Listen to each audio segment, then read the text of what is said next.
मर रहे हैं, ये खोद रहे हैं मस्जिदों को, मंदिरों को, लोग पानी में डूब रहे हैं। कहाँ जा रही हो ये सब लेके? अब देखो मैम कहाँ जाएं? कहाँ जाए मतलब कोई व्यवस्था तो हो? व्यवस्था अब देखो रोड पे देखेंगे पुश्ते पे। फ्लड जोन के पुश्ता बना सकते हो ना वहाँ पे। पानी जरूरी थोड़ी है लोगों को मारना है वहाँ पे। फ्लड जोन है तो ये क्यों रजिस्ट्रियाँ हो रही हैं? 1% अगर हमारी कोई कीमती सामान भी छूट गई ना तो उसको भी पुलिस प्रशासन लेने नहीं देगी, उस पर भी लाठी चलाएगी और चलाई है हमारे ऊपर पिछले साल, पिछले 23 में। सरकार का तो है, हमसे तो बोलते हैं डूब क्षेत्र है, कल ये पहाड़ वालों से बोल देंगे तुम भी पहाड़ पे रह रहे हो इसलिए नीचे गिर रहे हैं पहाड़, उनसे बोल देंगे। हमसे तो ये बोलते हैं कि डूब क्षेत्र में रह रहे हो तुम। लोकल विधायक सांसद कोई भी नहीं आया, ना 2023 में आया ना आज आया। हमें तो आज तक ना कोई सूचना मिली है, ना कोई अधिकारी आए हैं, ना पुलिस प्रशासन से, ना शासन से, किसी को कोई सूचना नहीं है। और अभी सामने फार्म हाउस है, वहाँ पे गाय हैं बहुत सारी, अभी भी आप जाके देखोगे गाय बहुत सारी अंदर ही है, अभी अंदर मौजूद है गाय? अंदर मौजूद हैं अभी। बीजेपी की सरकार जो 3 स्टेट्स वाला फंडा था उसमें इन्होंने पानी मोड़ दिया पंजाब की तरफ, पंजाब को डुबो दिया। अब यहाँ पे देखो क्या होता है क्या नहीं होता है, यहाँ भी अब डूबेगा क्योंकि वहाँ पे ऑप्शन नहीं है। ज़्यादातर फार्म हाउस में जो गौशाला है उन्हें कर रखा है लोन टाइप का सिस्टम, वो अपना नुकसान दिखा देंगे, पर उन्हें पशु से गाय माता से कोई मतलब नहीं है। अपना लोन दिखा देंगे हमें लॉस हो गया और अपना जो पैसा लेना वो ले लेंगे। कोई ऐसा जादू है इस सरकार के अंदर, बुराई सब करते रहेंगे, हमेशा हर चीज़ से पीड़ित रहेंगे, बोलते रहेंगे, वोट वहीं देनी है। मेरी समझ में नहीं आ रहा। एक तो इनकी जो राजनीति है हिंदू मुस्लिम की है। किसको वोट देना चाहिए? यदि पूरे भारत की बात करें तो कांग्रेस है। कांग्रेस हाँ। यानी कि राहुल गांधी? हाँ जी बिल्कुल राहुल गांधी। इन्होंने जिसको पप्पू बना दिया वो इनका पापा है। पूरे दिल्ली एनसीआर में बाढ़ का खतरा है, रेड अलर्ट है, हर जगह सबको ये बता दिया गया है कि आप लोग अपनी जगह को छोड़ के कहीं और व्यवस्था कर लीजिए। और प्रशासन की तरफ से क्या ग्राउंड लेवल पर काम हो रहे हैं क्या नहीं हो रहे, ये जानने के लिए सेक्टर 135 में हम लोग अभी मौजूद हैं। 2023 में यहाँ पे बाढ़ आई थी और तब पानी के भराव से कई किसान, कई गाय, कई झोपड़ियाँ, कई फार्म हाउसेस सब डूब गए थे और व्यवस्था इतनी चमर थी, इतनी ज़्यादा बेकार थी कि लोग बहुत बुरे हाल में थे। आज हम यहाँ की जनता से बात करेंगे, जानेंगे कि अभी ग्राउंड लेवल पर प्रशासन की तरफ से क्या व्यवस्थाएं हैं और क्या उनकी तरफ से काम किए गए हैं। फिलहाल अभी जिस जगह पे अभी हम खड़े हैं ये एग्रीकल्चर लैंड के अंदर आता है ना जी, एग्रीकल्चर लैंड के अंदर हाँ जी, आता हाँ है, जी, सारी यानी कि खेती की ज़मीन। खेती कर सकते हैं यहाँ पर। तो ये बात जग जाहिर है कि किसान तो यहाँ रहेगा। बिल्कुल। किसान के लिए सरकार की ओर से आपके हिसाब से व्यवस्थाएं जो हैं वो ठीक हैं? मैम देखो मैं यहाँ का लोकल हूँ, मेरा गांव छपरोली है। हमें तो आज तक ना कोई सूचना मिली है, ना कोई अधिकारी आए हैं, ना पुलिस प्रशासन से, ना शासन से, किसी को कोई सूचना नहीं है। और अभी सामने फार्म हाउस है, वहाँ पे गाय हैं बहुत सारी, अभी भी आप जाके देखोगे गाय बहुत सारी अंदर ही है। अभी अंदर मौजूद है गाय? अंदर मौजूद हैं अभी बहुत सारी गाय। यहाँ 300 मीटर आगे, यहाँ से आप 300 मीटर आगे जाओगे HPS फार्म। अच्छा। और काफ़ी गाय हैं, पिछली साल भी सैकड़ों की उसमें गाय याद है, अच्छे से मरी गाय थी। तैर रही थी, हाँ, है ना? हमारे पास और वो जो ना JCB मंगा के चुपा चुप दवाई गई थी और सब लोगों ने देखा था ये चीज़। मैम पिछले फ्लड में ही कम से कम 100 गाय हमारी थी, जो लास्ट में पुलिस ने यहाँ आने जाने से रोका था ना, वो इसलिए रोका था। 8 JCB मशीन आई थी फार्मों के अंदर, लोकल लोग कोई नहीं जाएगा ना, फार्म हाउस वाले जाएंगे, जहाँ जो गाय मरी है वो खोदो और दाब दो। इस बार भी यही हाल होगा। अभी भी फार्म हाउस में सुबह से बहुत लोग बहुत ज़्यादा पल्ली तरफ फंसी पड़ी। ज़्यादातर फार्म हाउस में जो गौशाला है उन्हें कर रखा है लोन टाइप का सिस्टम, वो अपना नुकसान दिखा देंगे, पर उन्हें पशु से गाय माता से कोई मतलब नहीं है। अपना लोन दिखा देंगे हमें लॉस हो गया और अपना जो पैसा लेना वो ले लेंगे। मतलब मुआवजे के लिए तैयार रहते हैं लेकिन काम के नाम पे कुछ नहीं है। मैम पिछली बार मैं बताऊँ 100 गाय मैंने खुद 135 थाने में मैं गया था, मैं थाने में पहुंचा, वहाँ बताया कि हमारे पास कोई जीप नहीं है। मैं अपनी बाइक पे जो SO साहब थे उन्हें लेकर आया, फिर जो फायर ब्रिगेड के अधिकारी हैं वो आए खुद, फिर उन्होंने जाकर गाय खोली थी अंदर, फायर ब्रिगेड वालों ने। अभी भी आप फार्म हाउस बहुत गाय हैं अंदर। मुझे याद है पिछली बार जब पानी आया था रात के 2-2:30 बजे करीब, एकदम 3 बजे करीब पानी आया था। हाँ जी। और मुझे पता है कि किसी को पता भी नहीं था, उम्मीद भी नहीं आएगा, जी। लोग अपनी व्यवस्था कर ले, ऐसा कुछ भी नहीं था। पर मैम अब की बार तो सबको पता है। सबको पता हाँ, वो तो पहली बार आया था काफ़ी दिनों में, 2008 या 11 में आया था पहले पानी। अब तो सब पता है। अब तो प्रशासन को ये बोलना चाहिए था कि आप निकल जाओ बाहर वगैरह वगैरह, गाय या जो भी उन पर दबाव डाल के उनके पशुओं को बाहर निकलवाते। ऐसी कोई चीज़ें नहीं हो रही यहाँ पे। 800 गायें बाहर निकाली गई, ये कल खबर पूरे नेशनल टीवी पे वायरल हो रही। 1500, 1000, 2000 गाय हैं अभी भी बहुत गाय हैं अंदर। आप चले जाओ देख लो, बहुत गाय हैं अंदर। किसानों के लिए कोई बुनियादी व्यवस्था की है? नहीं जी, नहीं नहीं, किसान ना ना ना। जब पता है कि यहाँ बाढ़ आने वाली है, लोगों का जो बसा बसाई जो चीज़ें हैं वो अस्त व्यस्त होने वाली हैं, उसके बाद भी प्रशासन की तरफ से जब कुछ नहीं किया जाता, तो आप लोग जब वोट देते हैं तब क्या आपके दिमाग में रहता है? मैम मैं बोलूँ, फिलहाल तो मेरे हिसाब से कोई ऐसा जादू है इस सरकार के अंदर, बुराई सब करते रहेंगे, हमेशा हर चीज़ से पीड़ित रहेंगे, बोलते रहेंगे, वोट वहीं देनी है। मेरी समझ में नहीं आ रहा। एक तो इनकी जो राजनीति है हिंदू मुस्लिम की है, 2000 साल से 1500 साल से हिंदू खतरे में नहीं था, जब से बीजेपी आई हिंदू खतरे में है इनके हिसाब से। मीडिया बिल्कुल, जो कुछ चैनल हैं ऐसे जो बिल्कुल इन्हीं की गाते हैं। अब मैं तो देख रही हूँ गौ माता ही जो हिंदुत्व का ये लोग नारा देते हैं, गौ माता जब खतरे में है तो फिर हिंदुत्व को कैसे बचाया जाए, बताइए। मैम ये बेसिक चीज़ है, गौ माता बचाना, ये खाली बोलने वाली बातें हैं। मैं बताऊं, बेद नागर एक हैं हमारे यहाँ के, वो गौ सेवा संघ के अध्यक्ष हैं, और उनका पिछले साल में 2023 में पर फ़ोन आया कि भाई वहाँ गाय मरी है। मैंने कहा हाँ जी मरी है। उसके बाद कह रहा मैं आता हूँ, आप चल दोगे 10-20 लोग लेके? मैंने कहा हाँ जी चल दूंगा। उसके बाद उनने बयान दे दिया सीमा हैदर के ऊपर कि सीमा हैदर पाकिस्तान नहीं गई तो मैं जो है उसको ज़बरदस्ती भेजूंगा। वो आ गए चैनल पे। उसके बाद 4 दिन मैंने फ़ोन करे, गौ माता मरी पड़ी है, देख लो, आप गौ सेवा संघ के अध्यक्ष हो। उन्होंने आज तक मेरा कॉल नहीं उठाया। सबको मतलब लाइमलाइट चाहिए, मीडिया चाहिए और चेहरा चाहिए दिखने का बस। मैं सिर्फ एक चीज़ बोलूँगा, यहाँ पे गवर्नमेंट को मालूम है कि यहाँ पे बाढ़ आती है, तो 2022-23 में देख चुके हैं हम सब। यहाँ सारे पब्लिक जो मर रही है, मरती है, हज़ारों लोग, हज़ारों तो नहीं बोलूँगा, कई 100 लोग ऐसे थे जो मरे हैं जिनका कोई डेटा नहीं है सरकार के पास। जो खेतों में किसान रहता है, जो लेबर रहती है, किसी के पास कोई डेटा नहीं है, राइट। कितने लोग मरे, कितनी गाय मरी, कितने पशु मरे, किसी के पास कोई डेटा नहीं। लोग, सरकार को मालूम है ये पोर्शन में बाढ़ आती है, यहाँ पे क्यों नहीं इंतजाम होता है? 2 साल निकल गए, क्या किया सरकार ने? अभी मैं जब एंटर किया मैंने तो लोगों ने बोला कि इसलिए मदद नहीं होती क्योंकि डूब क्षेत्र है, लेकिन उसके अलावा फ्लड जोन के पुश्ता बना सकते हो ना वहाँ पे। पानी जरूरी थोड़ी लोगों को मारना है वहाँ पे। फ्लड जोन है तो ये क्यों रजिस्ट्रियाँ हो रही हैं? लेकिन एग्रीकल्चर लैंड पे आप इसकी रजिस्ट्री कर रहे हो, उसके बाद कोई व्यवस्था नहीं। रजिस्ट्री सरकार ही कर रही है ना, कोई आम आदमी तो कर नहीं रहा है, तो क्यों हो रहा है? ये क्यों सरकार की तरफ से अलाउड होता है? उनको देखना चाहिए ना, सोचना चाहिए कि हम रजिस्ट्री में फ्लड जोन में क्यों रजिस्ट्री अलाउ कर रहे हैं। फार्म हाउस की भी हो रही है, फार्म हाउस भी, उसके लैंड भी हो रही है, सबका हो रहा है, तो आप अलाउ ही मत करो ना। या तो बिल्कुल सील कर दो सब कुछ, या तो कुछ होना ही नहीं चाहिए, या फिर आप इंतजाम करो। यहाँ पशु मरता है, आदमी मरते हैं, किसी को सरकार को कोई लेना देना नहीं है। जब फ्लड अभी यहाँ पे बाढ़ तो पिछले चक्कर पे ही आया थी, पिछले 1 हफ्ते पहले, लेकिन ये जो बीजेपी की सरकार जो 3 स्टेट्स वाला फंडा था उसमें इन्होंने पानी मोड़ दिया पंजाब की तरफ, पंजाब को डुबो दिया। अब यहाँ पे देखो क्या होता है क्या नहीं होता। यहाँ भी अब डूबेगा ही, क्योंकि वहाँ पे ऑप्शन नहीं है, सारे बांध ओवरफ्लो हैं, बट यहाँ पे कोई इंतजाम कहीं भी नहीं है। यही आप एक चीज़ और देखो, यही पोर्शन क्यों इफेक्ट होता है हर बार? ये क्यों होता है? वो लोग, सरकार या जो ऊपर एक हाई लेवल पे लोग बैठे हैं वो क्यों नहीं देखते? यही एरिया को क्यों नहीं कवर किया जाता है? एक पुश्ता बना देना। मैं देख रही हूँ यहाँ पे बहुत अच्छी खासी आबादी बसी हुई है, बहुत अच्छे लोग बसे हुए हैं, हाईली एजुकेटेड लोग भी बसे हुए हैं, बहुत बड़े बड़े फार्म हाउसेस भी हैं। उसके बावजूद भी बस एक बुलडोज़र आता है इंक्रोचमेंट के लिए, बुलडोज़र चल जाता है, उसके बाद वो दिखाने के लिए कि हमने 2 बुलडोज़र चला दिए, खत्म, उसके बाद कुछ नहीं। वो मैम पैसे कमाने का साधन है। मैंने किसी की कंप्लेंट कर दी, या मेरे को अगर पैसे बनाने हैं, मैं अगर सीनियर ऑफिसर हूँ तो मैं बुलडोज़र लेके चल पड़ूंगा, जिसका तोड़ूंगा मेरे को पैसे देगा। और ये फैक्ट है। ये हर 2 महीने में ये न्यूज़ आती है। ये होता है, ये नॉर्मल 135 में ये नॉर्मल है, आए दिन होता है। बिल्डोजर ऐसे चलता है। मैं हूँ फार्म हाउस बनाने वाला, मैंने 100 बीघे ज़मीन खरीद ली और मैंने 100 बीघे में फार्म हाउस बना के बेचे, और मैं एक बिजनेस कर रहा हूँ।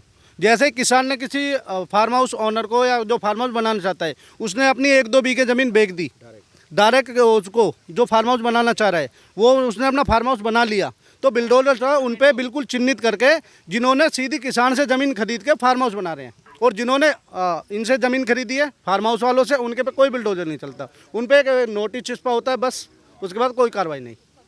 उनका मतलब टोटली बात का मतलब ये है कि किसान से ज़मीन मत खरीदो, हमारा धंधा हम बिजनेस करें, फार्म हाउस हम काट रहे हैं तो हमसे ज़मीन खरीदो।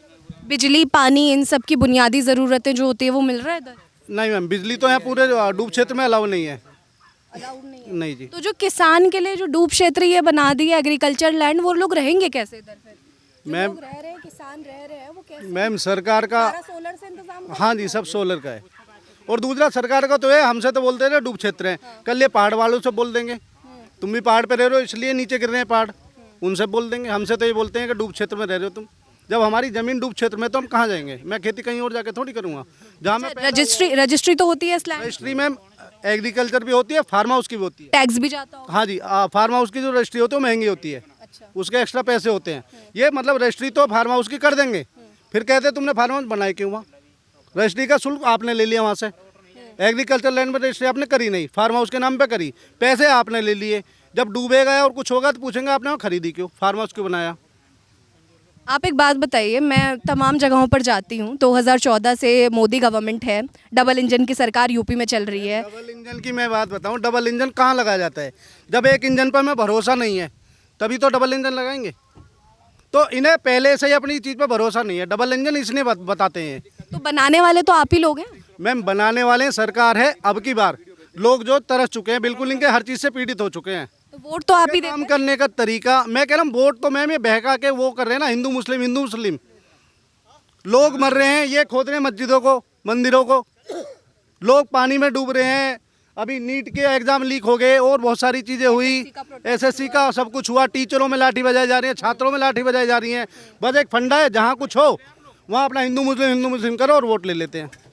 मतलब बीजेपी की सरकार हिंदू मुस्लिम वोट पे चल रही है। बिल्कुल मैम, बिल्कुल हिंदू मुस्लिम वोट पे चल रही है। अच्छा, आपने जब वोट दिया तो क्यों दिया? मैंने तो सच बताऊँ, मैंने तो नोटा दबाया था। नोटा दबाया था? हाँ। आपने नोटा आपने भी नोटा? बिल्कुल। और मेरा पूरे गांव में जो भी बात करूं, यदि मैं उनसे बोलूं ना मैंने नोटा दबाया है, तो उन्हें ऐसा जाहिर करते हैं मैं पाकिस्तान से हूं। हाँ, आजकल हो क्या गया, जो बीजेपी को वोट नहीं दे रहा वो हिंदू नहीं है, और यहाँ तक भी वो भारत का भी नहीं है। इन्होंने माहौल ही ऐसा बना दिया। अच्छा, तो आप मुझे, अगर मैं आपसे पूछूं, चलिए ये तो एक बहुत बड़ा लूप होल है, हम जहां खड़े हैं वहां बाढ़ आ रही है और सरकार प्रशासन की तरफ से कोई भी व्यवस्था नहीं है, ये बहुत बड़ी नाकामी है सरकार की। लेकिन अगर पूछा जाए राजनीति के तौर पे, अगर आप मोदी और योगी को मना कर रहे हैं कि ये लोग बेकार काम कर रहे हैं या फिर व्यवस्था नहीं है, तो आपके हिसाब से इनके टक्कर का कौन है जो खड़ा हो सकता है सत्ता में? किसको वोट देना चाहिए? यदि पूरे भारत की बात करें तो कांग्रेस है। कांग्रेस, हाँ। यानी कि राहुल गांधी। हाँ जी, बिल्कुल राहुल गांधी। इन्होंने जिसको पप्पू बना दिया वो इनका पापा है। इनके सपोर्ट क्या मिली? मीडिया की। हम ऐसी मशीन बनाएंगे, इधर से आलू डालेंगे, उधर से सोना निकलेगा। वो बाइट थी उनकी मोदी जी की, इनकी जो IT सेल है वो काट के राहुल गांधी की बना के वो दिखा दी। आज हल्को उसे पप्पू बोलने लगा। वो क्या प्रधानमंत्री बनेगा, ऐसी मशीन ला रहा है, सोना निकालेगी, ये करेगी, जबकि वो रियल बाइट है मोदी जी की। तो इनका जो मीडिया है सबसे ज़्यादा सपोर्ट है इनकी होगी। जो हम मैम देखेंगे वही तो सोचेंगे। अच्छा, इन सब चीज़ों में सबसे ज़्यादा सफ़र कौन करता है यहाँ पर? क्योंकि जो मालिक हैं, फार्म हाउसेस के मालिक हैं, वो यहाँ रहते नहीं हैं, आते हैं चले जाते हैं। मेन जो सफ़र कर रहा है, मेन जिसको परेशानी हो रही है वो मजदूर या किसान जो यहाँ झोपड़पट्टी में रहता है ना। मैम उसमें क्या है, जो मालिक हैं, मैं आपको बताऊं, ये हमारा गांव है छपरोली, जो लोकल लोग हैं वो इनकी सपोर्ट करते हैं। अभी भी जो मेरे पास के फार्म हाउस है, मैंने उनसे बोल रखा मेरा नया घर बना है, नीचे अभी 2 लेंटर डल गए, मैंने कहा तुम उसमें जाके, अभी कच्चा है उसमें जाके रह लो। मालिक तो ऐसे भी हैं कि फ़ोन ही नहीं उठाएंगे अब तो इनके। ये सारे लोग खड़े हैं, जो रोड पे ये है, इसका मालिक है, मेरे ग्राम के बराबर में। पिछली साल में पिछली बार रात में ट्रैक्टर फंस गए तो साहब हमारा सपोर्ट किए, यही हमको घर देंगे, यही रखेंगे अपने पास, खाना पीना सब चीज़ की व्यवस्था यही लोग करवाएंगे। मालिक की तरफ से हमारा मालिक ना सरकार कोई नहीं। मालिक के पास क्या, हम मरेंगे दूसरा आएगा। अच्छा, हम मर गए दूसरा लेबर है, लेबर की ही मजबूरी है कि नहीं करेंगे काम तो भूखे मरेंगे। और अगर बाढ़ आ गई, नहीं व्यवस्था सर के साहब लोग किए जाता कि आपके बच्चे कैसे हैं, सामान कैसा है, आपका घर का सामान या खाने पीने की व्यवस्था हुई नहीं हुई, ये पूछा जाता है।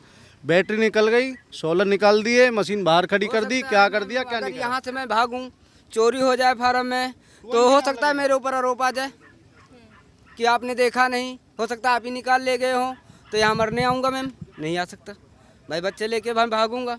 सपोर्ट दे रहे हैं, यही बहुत है कि अपनी जान बचाने के लिए। 2023 में जब बाढ़ आई थी, रात के समय आई थी बाढ़, तब कहाँ थे आप? साहब की जो आपके मीडियम बोल रहे हैं साहब, इन्हीं के पास थे पिछले साल भी। शाम को हमने इन्हें घर ले गए थे, क्योंकि पहले यहाँ पानी आया, उसके बाद हमें लग गया था कब आएगा पानी। डाल रखा था मैम, जहाँ पे जुग्गी वहाँ पे सांप निकला, तो साहब अपनी चप्पल से मारे सांप।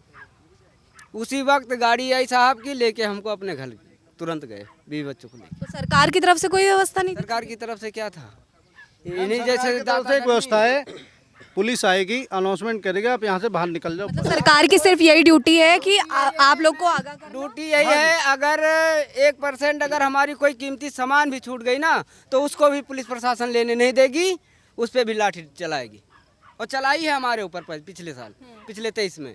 आने नहीं दिया था अंदर, रास्ते बंद कर दिए थे उन्होंने। नहीं आने दिए। अभी भी यहाँ जो पीछे आपने बताया गौशाला है, वो वहाँ पानी भर चुका है ऑलरेडी, और वहाँ गाय अभी भी हैं गाय, मौजूद अभी भी हैं गाय। वहाँ कोई टीम अभी पहुँची नहीं? नहीं मैम, कोई नहीं पहुँची। मैम मैं 2023 का अब रियलिटी बता रहा हूँ। मैं पहुँचा 135 थाने, अच्छा, मैं वहाँ पहुँचा, थाने पहुँचा, और जो हमारे चौकी इंचार्ज है उनसे बोला, उनने बोली थाने में आज कोई जीप नहीं है, इधर उधर है। मैं अपने बुलेट पे उन्हें बैठा के लेके आया। उसके बाद उन्होंने फ़ोन करा, पुलिस वालों को अपनी बुलेट पे बिठा के लाया? हाँ जी, मैं अपनी बुलेट पे बैठ के लेके आया था। उन्होंने कहा थाने में कोई गाड़ी नहीं है, क्योंकि उनके लिए सब फालतू की चीज़ें। मैम नोएडा में जो पुलिस आती है ना, वो आती है मतलब एक हम अच्छी जगह जा रहे हैं, वहाँ से ये हमारे काम नहीं है छोटे मोटे काम करना। हमारे काम क्या बड़े बड़े, फार्म में पार्टी चल रही है वहाँ से पैसे लो, ये करो, मतलब जो उगाही का काम है वो ज़्यादा यहाँ होता है। फिर मैं लेकर आया, फिर उन्होंने फ़ोन करा उनको, जो आपके फायर ब्रिगेड वाले होते हैं। फिर वो लोग आए, वो पानी में अंदर घुसे, फिर उन्होंने गाय खोली। वो भी मेरे जाने, हाँ जी, गाय बंधी हुई थी। मैं मेरे पास वीडियो है, अभी भी मैं दे दूंगा आपको। पिछले सन 2023 में गाय वो जो गाय मरी थी ना 2023 में, वो ही मरी थी, जिनके फार्म हाउस के मालिक आए नहीं। जो केयर टेकर है वो फ़ोन करते रहे, वो आए नहीं। अब केयर टेकर अकेला कहाँ से क्या करेगा, किसके यहाँ लेके जाएगा? वो तो अपने फार्म हाउस के अंदर की ड्यूटी है, अंदर मेरे यहाँ जाए मैं भगा दूँ, क्या करेगा वो? तो वो जो बंदी है वो मरी है। वहाँ का वर्कर खोल भी दे, गाय गायब हो जाए बाढ़ में, तो उसका जवाब वर्कर देगा, तो कैसे खोल देगा मैम? नहीं खोल सकता, कि वो कहाँ से भरेगा पैसा उसका? कहाँ से हैं आप? हम रायबरेली से हैं मैम। यहाँ का लोकल विधायक, सांसद कोई भी नहीं आया, ना 2023 में आया, ना आज आया, और नहीं आएगा। और जो पढ़े लिखे हैं फार्म वाले, उनके लिए कि ये नोटिस जारी कर दिया, ये पढ़े लिखे नहीं जो मजदूर रह रहे हैं, ये क्या पढ़ा जानेंगे। ओनली ये भेज दिया, जिनके पास पहुंच गया उन्होंने अपना सामान निकलवा ले, और डूब रहे हैं, मर रहे हैं, सीधी सी। सिर्फ सामान निकल। हाँ, ये नोटिस जारी करा गवर्नमेंट ने। ये भी एक दूसरे के रिलेशन, ये भी हम दूर एक दूसरे आया। कहाँ पे रहती हैं आप? फार्म हाउस में। यही फार्म हाउस है हाँ, आपका? तो पानी कब से, आपको कब पता चला कि पानी मैं पानी पता चला था सवेरे 5 बजे कि आएगा पानी? हाँ, पानी आएगा मैम। अच्छा, फिर उसके बाद क्या हुआ? उसके बाद फिर रात के बारे नहीं ट्राली मंगाई थी। ट्राली मंगाने के बाद फिर लोड किया था सामान। सब सामान लोड करने के बाद यहाँ रखा था पुश्ते पे। वो आप ही का? हाँ, हमारे मालिक का है। अच्छा, मालिक का। हाँ, तो सारा सामान उसमें रखा? उसमें रखा, फिर जरा गया थोड़ा। अभी कहाँ जा रही हो ये सब लेके? अब देखो मैम कहाँ जाएं, कहाँ जाए, मतलब कोई व्यवस्था तो होगी? व्यवस्था अब देखो रोड पे देखेंगे, पुश्ते पे।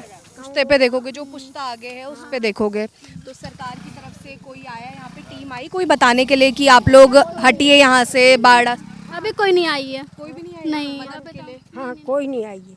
अच्छा, अभी तो हम प्यार अपनी तरफ से कर रहे हैं जो तो ये अभी 2023 में भी आया था, है ना? तब आप लोग यहीं थे? नहीं, हम लोग उस टाइम तो छपरौली गए थे बारात घर में। अच्छा, तब यहाँ नहीं थे आप? हाँ, हम लोग यहाँ पर ही।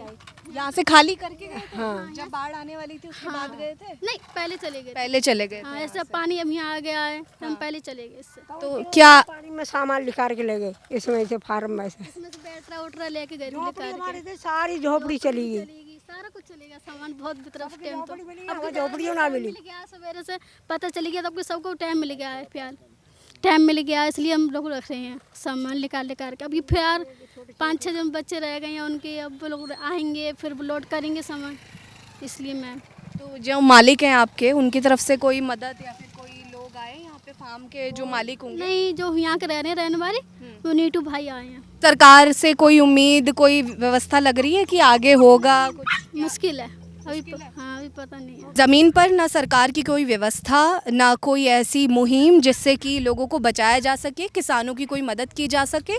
असल में जो सबसे ज़्यादा दिक्कत होती है वो मजदूर वर्ग को होती है, क्योंकि वही एक तरीके से काम और सपोर्ट करते हैं, और वोट भी उन्हीं से मांगा जाता है, क्योंकि दबाव सबसे पहले उन पे बनाया जा सकता है। लेकिन जब व्यवस्था की बात आती है तो मेरे पीछे का नज़ारा आप देख सकते हैं, पूरी तरह से ये क्षेत्र डूबने की कगार पर पहुंच चुका है, और अभी तक ना ही यहाँ पर कोई दलबल दिखता है, और ना ही कोई यहाँ पर बीच बचाव के लिए कोई भी टीम मौजूद है। मेरे पीछे ही गौशाला मौजूद है, जिसमें अभी यहाँ जो लोकल लोग हैं वो बता रहे हैं अभी भी वहाँ पर कुछ गायें 100-200 इतनी गायें मौजूद हैं जो वहाँ पे अभी भी डूब रही हैं। उनकी रक्षा के लिए या फिर उनके बचाव के लिए कोई भी टीम यहाँ पे मौजूद नहीं है। पिछले 1.5 घंटे से मैं खुद इस 135 के एरिया में हूँ, लेकिन पानी का बहाव तेज़ होते जा रहा है। हर 5 मिनट में पानी अपना बहाव तेज़ कर रहा है, लेकिन यहाँ पर किसी भी तरह की कोई भी टीम या फिर कोई भी प्रशासनिक तौर पर कोई भी ग्राउंड लेवल पर व्यवस्था नहीं है। डबल इंजन की सरकार पर एक बहुत बड़ा सवाल होता है। और पिछली बार जब बाढ़ आई थी 2023 में, तो दिल्ली में आप सरकार थी, आम आदमी पार्टी की सरकार थी, तो कई सवाल उठाए गए थे आम आदमी पार्टी पर। लेकिन इस बार जो सवाल उठेंगे वो शायद डबल इंजन की सरकार और सेंट्रल गवर्नमेंट पे उठेंगे। तो मेरा सवाल आप सभी से है कि जब आप लोग डूब क्षेत्र इसको घोषित कर देते हैं तो यहाँ पर लोगों को रहने क्यों देते हैं, इनकी रजिस्ट्री क्यों करवाते हैं? अगर ये डूब क्षेत्र नहीं है और एग्रीकल्चर लैंड में आप इसको मानते हैं तो यहाँ प्रशासनिक तौर पर ग्राउंड लेवल पर उस तरह की व्यवस्था क्यों नहीं दी जाती लोगों को, जिससे वो अपनी ज़िंदगी को, अपने लोगों को या फिर अपने मजदूरों को बचाव कर सके, या फिर उनको एक बुनियादी सुविधा मिल सके, लाइट, पानी और घर की सुविधा मिल सके। ना यहाँ लाइट की व्यवस्था है, ना पानी की कोई ठोस ऐसी व्यवस्था दी गई है, और घर तो अब छीन ही जाएगा क्योंकि बाढ़ आ चुकी है। आप इस मुद्दे पे क्या सोचते हैं? हमसे जुड़िए, हमें कमेंट करिए, हमें मेल करिए और अपनी राय ज़रूर रखिए। बने रहिए। नमस्कार। आप देख रहे हैं नेट्रिक न्यूज, साहस सच कहने का।